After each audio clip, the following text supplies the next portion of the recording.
है। देखिए, अभी हम गौ माता को राष्ट्र माता बनाने के लिए और उनको सरकारों की पशु सूची से हटाकर राष्ट्र माता के रूप में प्रतिष्ठित करने के लिए जो आंदोलन चल रहा है उसके समर्थन के लिए यात्रा कर रहे हैं।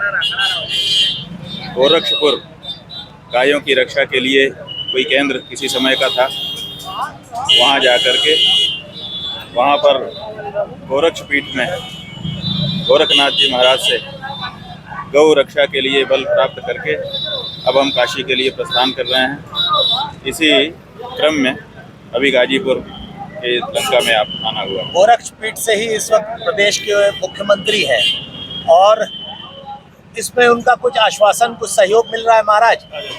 देखिए, जो भी सनातन धर्मी है, हिंदू है, उसके लिए अगर धार्मिक दृष्टि से कुछ भी महत्वपूर्ण है तो सबसे महत्वपूर्ण गाय है।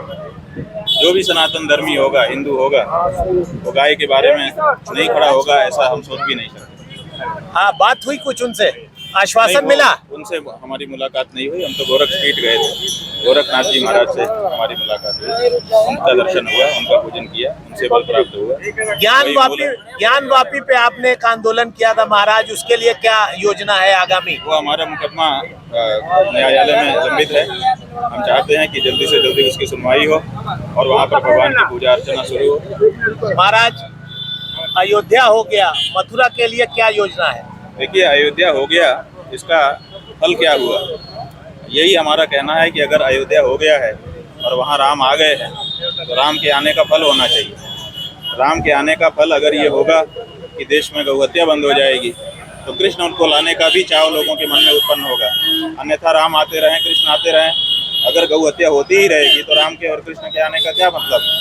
इसलिए अगर राम आ गए हैं तो राम के आने के बाद, कम से कम राम के आने के बाद इस देश में गौहत्या बंद हो जानी चाहिए। अगर गौहत्या बंद हो जाएगी तो हमारा जो पराक्रम है, बल है, आत्मबल है, वो बढ़ेगा और कृष्ण भी आएंगे, शिव भी आएंगे, सब आएंगे। लेकिन राम के आने का फल अभी तक नहीं मिला, वो मिलना चाहिए। क्या लगता है, राम मंदिर बन गया लेकिन राम आए कि नहीं?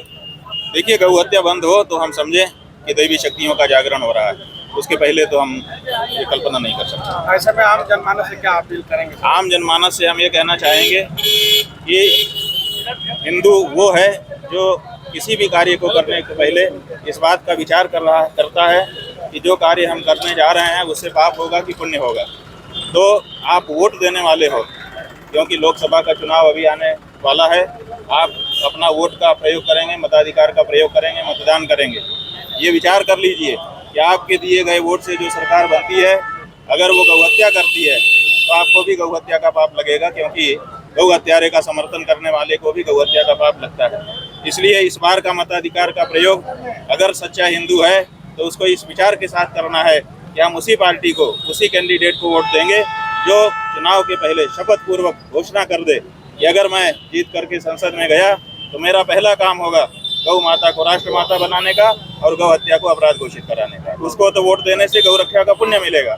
और अगर ऐसा न कह पाने वाले दल को या व्यक्ति को अगर वोट दिया हिंदू ने तो उसको गौ हत्या का पाप लगेगा।